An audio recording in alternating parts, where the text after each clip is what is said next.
அமெரிக்க இந்திய உறவு அப்படிங்கிறது வரலாறு காணாத அளவு மோசமா போகுது. என்னடா தங்க விலையவா சொல்ற? அவன் தான் தினமும் வரலாறு காணாத உச்சம் அப்படிம்பா. அந்த மாரி கிடையாது. இது உண்மையிலேயே கொஞ்சம் வில்லங்கமா போகுது.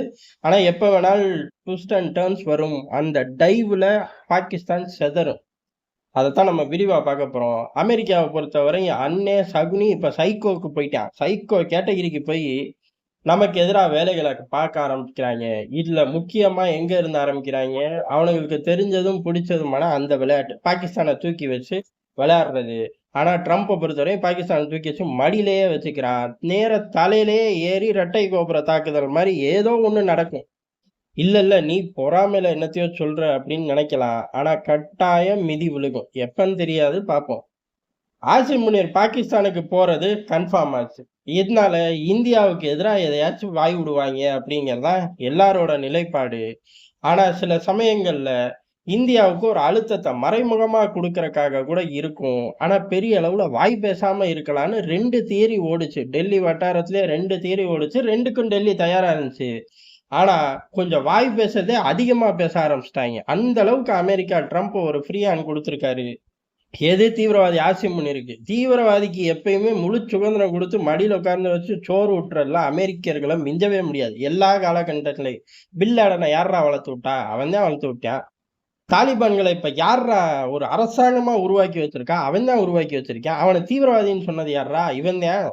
இப்படி எல்லா அக்கப்போரையும் செய்யறது யாரு அப்படின்னா அமெரிக்கா தான். அந்த லிஸ்ட்ல இப்ப ஆசிம் முனிர் அமெரிக்கால உட்காந்துட்டு இந்தியாவுக்கு எதிரான பேச்சு அப்படிங்கிறது கொஞ்சம் உச்சகட்ட பேச்சா போயிருக்கு. அதுக்கு மரணடி இந்தியாவும் கொடுத்துருக்கு. முதல்ல அந்த ஆள் நான் பேசுறேங்கிற பேச்சுல, அதாவது அந்த ஆள் பேசுறோம், இந்தியாவை மிரட்டுறோம் அப்படிங்கிற மாதிரி ஒரு ரவுடி பையன் மாதிரி பிஹேவ் பண்ணியிருக்கான். அந்த ரவுடித்தனம் இவன் பிஹேவ் பண்ணுவான்னு தெரிய மாட்டுது. அதனால உள்ள கேமராவோ மொபைலோ விடல. ஆனா பயப்பிள்ளைங்க டீட்டெயிலா அதை என்னவோ அந்த நோட்ஸை ப்ரிப்பேர் பண்ணி அமெரிக்க ஏஜென்சிகள் கிட்ட கொடுத்துட்டாங்க. அப்புறம் ஒரு பயிலும் உள்ள பாட்டு இந்தியாவுக்கு எப்படி செய்தி தெரியும்? ஆனா ஏன் கேமரா விடல அப்படின்னா, இவன் தான் ரவுடி மாதிரி பேசு அப்படின்னு தானே சொல்லியிருக்காங்க. ஆக்சுவலாவே அவன் ரவுடி தான். ரவுடி தீவிரவாதி தான். அதனால அமெரிக்கால இருந்து இதைத்தான் பேசினான்னு நாளைக்கு ஃபுட்டேஜை போட்டு காட்டுவோம்ல. அதுக்காக ஃபுட்டேஜ் எடுக்க வேணான்னு இந்த டிராமா பண்ணியிருக்காங்க. சரி உள்ள அப்படி என்னதான் பேசியிருக்கான்? உள்ள லூசு பையன் லூசு மாதிரி பேசியிருக்கான். அதாவது அவர்களுக்கு ஒரு ஆபத்து அப்படின்னா ஆட்டோமேட்டிக்கா பாதி உலகத்தை அழிச்சிருவாங்களாமா. ரஷ்யாவுக்கு ஒரு ஆபத்து அப்படின்னாலே ஐரோப்பாவோட நின்னுக்கிட்டாங்க. இவனுங்க சத்துக்கு பாதி உலகம் அப்படின்னு கோட் பண்ற அளவுக்கு திமிரு.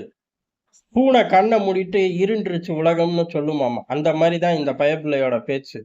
இது நேரடியா அணு ஆயுதம் இருக்கு, அணு ஆயுதத்தை வச்சு டெல்லியை தகர்ப்போம் அப்படின்னு தான் வழக்கமா பேசுவாங்க. நீ டெல்லிக்கு நோக்கி ஏவனாலே முடிஞ்சு போச்சு, மொத்த பாகிஸ்தானையே அழிச்சு போடுவோம் அப்படிங்கறதான் இந்தியாவோட ஸ்டாண்டு. அதனால அவர்களுக்கு பயம் வந்துருச்சு. அதுக்காக டக்குன்னு டோட்டலா மாத்து, பாதி உலகத்தை நாங்க அழிச்சிருவோம். எங்க பாகிஸ்தானை அழிக்க நினைச்சா பாதி உலகத்தை அழிச்சிருவாங்களாமா. நமக்கு தெரிஞ்சு ரவுண்ட் த கிளாக் பலுச்சிஸ்தான் பாகிஸ்தானை தூக்கி போட்டு மிதிக்குது. இவர்கள் வளர்த்து விட்ட பாகிஸ்தான் தாலிபான்கள் பாகிஸ்தானை தூக்கி போட்டு மிதிக்கிறாங்க. ஈரான் ஒரு பக்கம் அடிச்சிச்சு, இன்னொரு பக்கம் தாலிபான்கள் அடிக்கிறாங்க. எந்த உலகத்தை இவனுங்க அழிச்சாங்கிறத இப்ப காட்டணும். உலகத்தை அழிக்கிறதுலாம் 2வது இருக்கட்டும், இந்த பயலுகளை இருக்கக்கூடிய திசை பக்கம் போனுச்சா பாகிஸ்தான் ராணுவம் அப்படிங்கிறத காட்டணும். இதுக்கெல்லாம் வக்கு கிடையாது. ஆனா பாதி உலகத்தை அழிக்கிறோங்கிற மிரட்டல் எதுக்கு அப்படின்னா, அணு ஆயுதத்தை நாங்க வெளியில எடுப்போம் அப்படிங்கிறதான். இது நமக்கு மட்டும் இல்ல, உண்மையை சொல்ல போனா ஆசிய பகுதிகளில் உள்ள எல்லா விஷயத்தையும் இந்த தீவிரவாத பயல்களை வச்சு அமெரிக்கா சாதிச்சுக்க தயாராயிருச்சு அப்படிங்கிறதா இதுல உள்ள யதார்த்தமான உண்மை. அதனால பாகிஸ்தான் விவகாரம் இந்திய பிரச்சனை அப்படின்னு சீனா நினைச்சாலோ, ஆசிய பகுதிகளில் உள்ள மற்ற நாடுகள் நினைச்சாலோ ஏமாந்து போறதுக்கு அதிக வாய்ப்பு இருக்கு. பாகிஸ்தானை இப்பவே அவன் தகுதிக்கு ஏத்தாப்புல தட்டி வைக்கிறது அவனுக்கு நல்லது. இந்தியா கூட்டணி கேட்க போறது இல்ல. இந்தியா தட்ட வேண்டிய இடத்துல தட்டிரும். அதுக்கப்புறம் பாகிஸ்தானால எந்திரிக்க முடியாது. பாகிஸ்தானை காட்டி அமெரிக்காவால எதுவுமே நகர்த்த முடியாது. சரி இருக்கட்டும். அடுத்த கட்டம் அப்படிங்கிறது இந்த டேம் பிரச்சனை தான். நம்ம டேமை கட்டி முடிச்சோடனே அவனுங்க மிசைலை தட்டி விட்டுருவாங்களாமா. அப்புறம் டேம் உடஞ்சிருமாமா. பதிலுக்கு நம்ம மிசைலே தட்ட மாட்டோம். தீவிரவாதி மாதிரியே பேசுறான். விடிஞ்சு எந்திரிச்சதுல இருந்து அங்க போய் நின்னதுல இருந்து முழுசா வேஷங்கள் வந்து தீவிரவாதி மாதிரியே பேசிக்கிட்டு இருக்கான். பாதி உலகத்தை அழிப்பேன், இந்த மாதிரி ஸ்டேட்மெண்ட்டை எவனுமே சொல்ல மாட்டான். அதுலயும் ஒரு நாட்டுல இருந்து இன்னொரு நாட்டுல போய் உட்கார்ந்திருக்கான். யார்றா அவன் அப்படின்னு கேட்டா, அவன் வந்து ராணுவ ஜெனரல். அங்க என்னடா ஆட்சி நடக்குது அப்படின்னா, மக்கள் ஆட்சி. அப்புறம் ஏன்டா இந்த ஆள் வந்து இவ்வளவு பெரிய ஸ்டேட்மெண்ட்ட சொல்றான் அப்படின்னா, இதுதான் தீவிரவாதி நாடு அப்படின்னு நம்ம சொல்றோம். இவன தூக்கிட்டு போய் வெள்ளை மாளிகையில உட்கார வச்சு சோறு ஊட்டுறாய்ங்க. அப்ப அவன் எவ்வளவு பெரிய தீவிரவாத பயலா இருப்பான். உண்மைய சொல்லப்போனா அமெரிக்கா. பாதி உலகம். அதுட்டு டேம வைக்கப் போறேன். எல்லாம் தீவிரவாத செயல்தான். அடுத்த கட்டமா இப்படி உச்ச கட்டத்துல பேசிக்கிட்டு இருக்கும்போது, தன்னை அறியாமயே உண்மைய உளறிட்டான். என்ன அப்படின்னா, அவர்களோட பொருளாதாரம், நம்மளோட பொருளாதாரம் அப்படின்னு கம்பேர் பண்ணி ஒரு கதை மாரி சொல்லியிருக்கான். இதுல வெட்டி பையன் நம்மள பென்ஸ் காராவும், அவன கல் ஏத்திட்டு போற லாரியாவும் உதாரணம் சொல்லியிருக்கான். கல் ஏத்திட்டு போற லாரி பென்ஸ்ல மோதுனா எப்படி இருக்கும் தெரியுமா? அப்படின்னு சொல்லியிருக்கான். எங்ககிட்ட பொருளாதாரமே இல்ல. உங்க பொருளாதாரம் நல்லா இருக்கு. எங்க கூட மோதி மொத்தமா போயிரும் அப்படிங்கிற மாரி சொல்லியிருக்காய்ங்க. ரஷ்யா, உக்ரைனையே உதாரணத்துக்கு எடுத்துக்கலாம். ரஷ்ய பொருளாதாரம் அப்படிங்கிறது எங்கேயோ, உக்ரைன் அது கூட கம்பேரே பண்ண முடியாது. உக்ரைனை வச்சு ரஷ்ய பொருளாதாரத்தை வீழ்த்தலாம்னு அன்னை அமெரிக்கா தான், சகுனி அமெரிக்கா தான், சைக்கோ அமெரிக்கா தான் பிளான் பண்ணுச்சு. கடைசியில உக்ரைன் பொருளாதாரம்னு பேப்பர்ல எழுதி ஜோப்ல மடிச்சு வைக்க கூட தகுதி இல்லாத நிலைமையில இருக்கு. ரஷ்யாவை பொறுத்தவரை பொருளாதாரத்துல எந்த பஞ்சமும் கிடையாது. அவன் பாட்டு ஜல்லுன்னு வளர்ந்துதான் போறான். அதே நடக்குமே ஒழிய அதை தாண்டி வேற எதுவும் நடக்காதுங்கிறதுதான் யதார்த்தமான உண்மை. ஆனா தக்கூரி தக்கூரி மாதிரி ஒரு உதாரணத்தை சொல்லுது. இந்த இவ்வளவும் செய்யறதுக்கு காரணம் ட்ரம்ப் தான், அமெரிக்கா தான். அமெரிக்காவோட சென்காம் தளபதி அன்னைக்கே சொன்னா, இந்திய உறவுங்கிறது வேற, பாகிஸ்தான் உறவு நமக்கு வேணும், அது வேற, ரெண்டையும் குழப்பிக்க கூடாது, பாகிஸ்தானை நம்ம மடியில இருந்து இறக்க கூடாதுன்னு அன்னைக்கே தெளிவா சொன்னாங்க. செனட்லயும் காங்கிரஸ்லயும் உட்கார்ந்துகிட்டு. அதையே இப்ப ரொம்ப ஸ்ட்ராங் பொசிஷனுக்கு எடுத்துட்டு போறாங்க.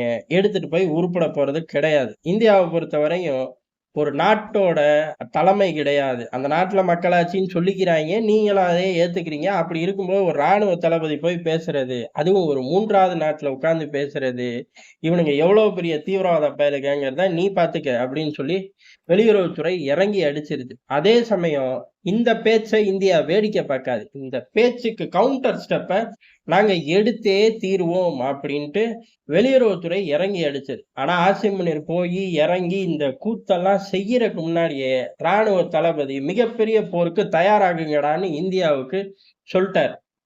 இது எதுக்கு அப்படின்னு கேட்டா, இந்த மாதிரி வேடிக்கை, அதாவது நம்ம முதல்ல 2 நிமிஷத்துக்கு முன்னாடி 2 தியரி பார்த்தோம். ஆனா அதுக்கு மேல இது நடக்குதுன்னோம்.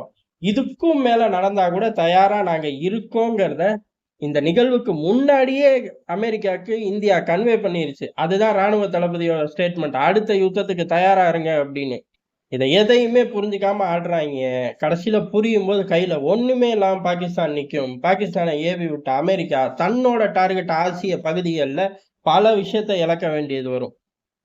எந்த அளவுக்கு அப்படிங்கிறத அன்னைக்கு சூழ்நிலையை பொறுத்து வேரி ஆகும். ஆனா டேமேஜே இல்லைங்கிறதுக்கு வாய்ப்பே இல்லை.